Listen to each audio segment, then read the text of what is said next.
శ్రీమాత్రే నమః శ్రీ గురుభ్యో నమః.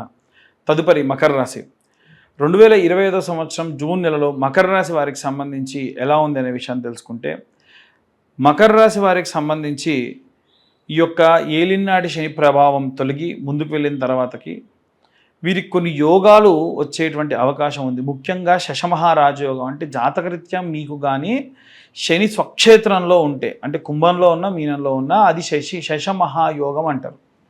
ఆ యోగం వల్ల ఏంటంటే అవుట్ ఆఫ్ కంట్రీస్కి వెళ్ళడం కానీ, ప్రమోషన్స్ రావడం కానీ, లేదా ఏదైనా సరే ఒక విషయం ఏదైనా ఒక ప్రాజెక్టులో మీరు ఉంటే పిహెచ్డీలు చేస్తూ ఉంటే డాక్టరేట్స్ పొందడం కానీ, అవార్డ్స్ రావడం కానీ, రివార్డ్స్ రావడం కానీ, ఇవన్నీ కూడా ఈ యొక్క శశమహాయోగం వల్ల కలిగేటువంటివి. ఇవి మళ్ళీ చెప్తున్నా మీ పర్సనల్ జాతకంలో. అలాగే ఒకవేళ మీ జాతకరీత్యా శని, గురువు, బృహస్పతి అలాగే చంద్రుడు కలిసి ఉన్నాడు అనుకోండి, దాన్ని గజకేసరి యోగం అంటారు. దీని వలన అఖండ సామ్రాజ్యం లాంటివి రావడము, కోర్టు గొడవల్లో ఉన్నటువంటివన్నీ కూడా బయటికి వచ్చేయడము, ఇలాంటివన్నీ సంభవించే అవకాశం ఉంది. అంటే బాగా ధనము వచ్చేటువంటి, ఆస్తి వచ్చేటువంటి యోగం అన్నమాట. కాబట్టి అవన్నీ కూడా ఇంప్లిమెంట్ అయ్యి మీ దాకా వచ్చేటువంటి సమయం ఏది అని అంటే ఈ జూన్ నెల. కాబట్టి ఈ నెలలో వీలైనంత వరకు కూడా వీరందరూ కూడా రుద్రుడికి రుద్రాభిషేకం, వీలైతే మహాన్యాసపూర్వక రుద్రాభిషేకం, ఇంకా వీలైతే మహారుద్రాభిషేకం చేయించుకుంటే చాలా మంచిది. ఎందుకండి ఇలా చేయించుకోవాలి అనంటే 365 రోజులు 365 సార్లు రుద్రాభిషేకం చేయాలి మీరు. ఇలా చేయడం వలన మీకు మంచి సత్ఫలితం పొందుతారు. ఇప్పుడున్న యోగాలన్నీ పనిచేస్తాయి. అలా పనిచేయకపోతే ఎలా, ఏం చేయాలి అనంటే ఇప్పుడు నేను చెప్పేటువంటి మహారుద్రాభిషేకం 365 శివలింగములతోని స్వామివారి యొక్క మట్టి శివలింగాలు 365 చేసి, ఆ 365తోని మరొక శివలింగ ఆకారాన్ని చేసి స్వామివారికి అభిషేకం చేస్తారు. అలా ఆచరించండి, చాలా మంచిది. దానిలో స్వామివారికి పూలు, పండ్లు, అభిషేకం చేసేటువంటి పదార్థములు, అలాగే మహాన్యాసపూర్వకంగా రుద్రాభిషేకము జరుగుతూనే ఉంటుంది. ఇది ఒక రోజంతా పట్టేటువంటి క్రియ.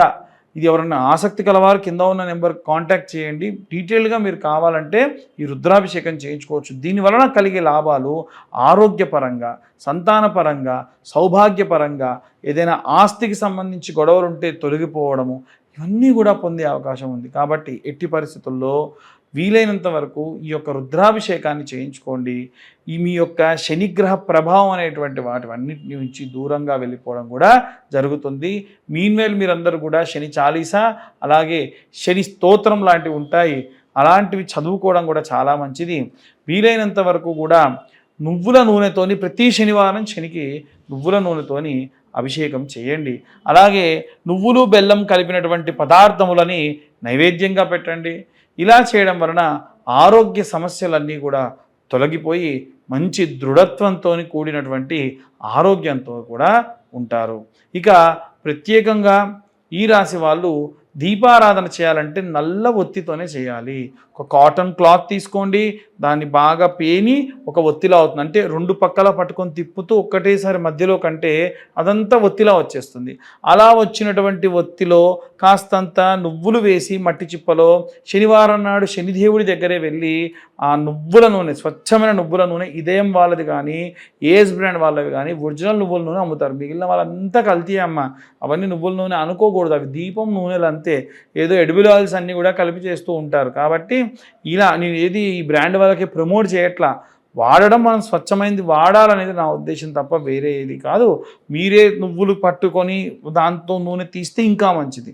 దాంట్లో కావాలంటే కొబ్బరి నూనె వేసిన నువ్వులలో మీరు మిక్సీ పట్టి పిండితే కూడా మంచి స్వచ్ఛమైనటువంటి నువ్వుల నూనె వస్తుంది. అలా కూడా చేయొచ్చు, తప్పేం లేదు. అలా చేసినటువంటి నువ్వుల నూనెతో దీపారాధన చేయడము, శనికి నూనెతో అభిషేకం చేయడము చాలా మంచి సత్ఫలితాలు ఈ రాశి వారు, అన్ని వర్గాల వారు కూడా పొందుతారు. ఇక అన్ని వర్గాల వారికి ఎలాంటి రెమెడీస్ చేయాలనే విషయాన్ని ఇప్పుడు మనం తెలుసుకుందాం. మనం ఇప్పటి వరకు కూడా విద్యార్థులకి, అలాగే గృహిణులకి, అలాగే ఈ ఉద్యోగస్తులకి, వ్యాపారస్తులకు సంబంధించి ఎలా ఉండబోతుందనే విషయాన్ని తెలుసుకుందాం. ముఖ్యంగా జూన్ నెల మనకి ఎంతో విశేషమైనటువంటిది. జూన్ నెలలో జూన్ 1వ తారీఖు స్కంద షష్ఠి, అలాగే 3వ తారీఖు వచ్చేసి మనకు ధూమావతి అమ్మవారి యొక్క జయంతి, 6వ తారీఖు నిర్జల ఏకాదశి, దాంతోపాటుగా గాయత్రి మాత యొక్క జయంతి కూడా. కాబట్టి విశేషమైనటువంటి ఈ నెలలో మనము ఏ ఏ దేవతారాధన ఏ విధంగా చేసుకోవాలనే విషయాన్ని ఇప్పుడు చూసుకున్నట్టయితే, ఇంట్లో ఉండేటువంటి గృహిణులు నెలంతా కూడా వీలైతే వారికి మెన్సెస్ ప్రాబ్లం ఉన్న రోజులు తప్ప మిగిలిన రోజులలో ధూమావతి అమ్మవారికి కానీ గాయత్రి మాతకి కానీ, అంటే మీరు గాయత్రి మంత్రం చదవాలని కాదు కానీ అలా అమ్మవారికి సంబంధించి శ్లోకం ఉంటుంది, ఆ గాయత్రి మాత యొక్క శ్లోకాన్ని చదువుకున్న విశేషమైనటువంటి సత్ఫలితాలు పొందుతారు. అలాగే ఈ రాశిలో ఉన్నటువంటి వారనే కాకుండా 12 రాశుల వారు కూడా ఇంట్లో ఒకరికి ఇబ్బంది ఉంటే మిగిలిన వారికి కూడా ఇబ్బందే. కనుక మనం చూసుకున్నట్టయితే ఈ 12 రాశులలో కూడా అర్ధాష్టమ శని దోష ప్రభావం వలన మిథున రాశి వారు, అష్టమ శని దోషం వలన తులారాశి వారు, అలాగే ఏలిన నాటి శని ప్రభావం వలన ఉన్నటువంటి మకర కుంభ మీన ఇప్పుడు వచ్చేటువంటి రోజులలో మేషరాశి వారికి ఇబ్బంది ఉంది. అంటే ఉన్న 12 రాశులలో 6 రాశుల వారికి కూడా ఈ యొక్క శనిగ్రహం వలన వచ్చేటువంటి కాస్త ఇబ్బందులు ఉన్నాయి. కనుక వచ్చేటువంటి ప్రతి ఒక్క శనికి సంబంధించిన రోజుని కూడా పురస్కరించుకొని విశేషమైనటువంటి పూజాది క్రతువులు చేసుకోవడం మంచిది. ఈ నెల ప్రారంభానికంటే ముందే మనకు అమావాస్య అంటే వైశాఖ అమావాస్య నాడు విశేషంగా శని జయంతి ఉంది. ఆ రోజున తిల తైల అభిషేకములు కూడా ఆచరించడం ఎంతో ఎంతో శ్రేష్టము. అలాగే వీరందరూ కూడా గృహిణులైతే గాయత్రి మాతకి, అలాగే విద్యార్థి దశలో ఉన్నటువంటి వారు మేధా దక్షిణామూర్తి స్తోత్రాన్ని చదవడము, అలాగే ఎవరైతే ఉద్యోగస్తులు ఉన్నారో విశేషంగా ఉద్యోగస్తులు స్వామివారికి వెంకటేశ్వర స్వామివారికి సంబంధించి ఆరాధన చేయడం మంచిది. వ్యాపారస్తులందరూ కూడా మహాలక్ష్మి, మహాకాళి, మహాసరస్వతి అమ్మవార్లను ఈ నెలంతా కూడా అర్చించడం, పూజించడం విశేష సత్ఫలితాలు పొందుతారు. అలాగే మనకి ఎవరైతే సినిమా రాజకీయ రంగాల్లో ఉన్నటువంటి వారు ఉంటారో వీలైనంత వరకు కూడా డైమండ్ రింగ్ని ధరించడం ఈ నెలలో వారికి విశేషమైన సత్ఫలితాలు పొందే అవకాశం కనిపిస్తుంది. అలాగే ఎవరైతే ఈ యొక్క రైతులు, చేతి వృత్తులు, కుల వృత్తులు చేసేటువంటి వారు ఎవరైతే ఉన్నారో వారు విశేష సత్ఫలితాలు పొందవచ్చు.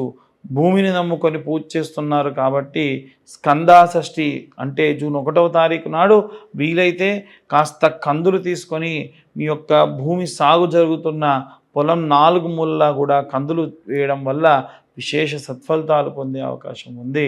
అలాగే ఎవరైతే చేతి వృత్తులు, కులవృత్తులు చేస్తూ ఉంటారో వారి కులదేవతారాధన మరువకుండా మానకుండా పూజాధికతులు ఆచరించడం మంచిది. అలాగే ఎవరైతే విదేశాలకు ప్రయాణం అవుతూ ఉన్నారో ఆ విదేశాలకు వెళ్ళేటువంటి వాళ్ళు ప్రసన్న మహాకాళి దేవాలయంలో కుంకుమార్చన గావించి ఆ కుంకుమ వారితో అందుకొని వెళ్ళడం విశేష సత్ఫలితాలు పొందే అవకాశం ఉంది. కోర్టు గొడవలు, చికాకుల్లో ఉన్నటువంటి వారు చండీ హోమాన్ని ఆచరించడం ఎంతో మంచి సత్ఫలితాన్ని పొందుతారు. అలాగే ఎవరైతే ఈ యొక్క వేరే రాష్ట్రానికి లేదా వేరే ప్రాంతానికి వెళ్ళిపోయి అక్కడ స్థిర నివాసం ఏర్పరచుకోవాలి అనుకుంటూ ఉన్నారో వారు కూడా ఆరోగ్యానికి సంబంధించి అశ్రద్ధ చేయకుండా ప్రయాణాలు కావించడం మంచిది. పిల్లలు దగ్గర లేకుండా వృద్ధాప్యంలో ఉన్నటువంటి వారు కూడా వీలైనంత వరకు నిత్యము కాలభైరవాష్టకాన్ని చదవడం మంచి సత్ఫలితాలు పొందేటువంటి అవకాశం ఉంది. ఇవన్నీ కూడా గోచార రీత్యా చెప్పేటువంటి విషయములు మాత్రమే. పూర్తిగా మీ జాతకం విశ్లేషణతో మీకు తెలుసుకోవాలి అనుకుంటే మీ పేరు, date of birth, time, place కింద ఉన్న నెంబర్కి వాట్సాప్ చేయండి. పూర్తిగా జాతకం విశ్లేషణతో మీరు తెలుసుకోవచ్చు. ఇవన్నీ కూడా గోచార రీత్యా చెప్పేటువంటి విషయములు మాత్రమే. మాకు డేట్ ఆఫ్ బర్త్ టైం తెలియదండి అనుకున్న వారు నిర్మోహమాటంగా గోచార రీత్యా మేము చెప్పే రెమెడీస్ పాటిస్తే సరిపోతుంది. ఎవరైనా మీ డేట్ ఆఫ్ బర్త్ టైం తెలియకుండా చెబుదామని ప్రయత్నించినా నమ్మకండి, అది కరెక్ట్ కాదు. అలాగే చాలామంది గత వీడియోలో మేము చెప్పిన విధంగా ఈ యొక్క కరుంగలి మాలలు స్వామివారి యొక్క అభిషేకంలో అలాగే చండీ హోమంలో ఉంచి ఇవ్వడం జరుగుతుంది. ప్రతి సోమవారం రుద్రాభిషేకంలో ఉంచి కరుంగలి మాలలు ఇవ్వడం జరుగుతుంది. ఆసక్తి కలవారు కింద ఉన్న నెంబర్కు కాల్ చేయొచ్చు. 1116 మాత్రమే ఛార్జ్ చేయడం జరుగుతుంది. కొరియర్ ఛార్జెస్ ఎక్స్ట్రా 100 రూపీస్ ఉంటాయి. సర్వే జన సుఖినో భవంతు. స్వస్తి.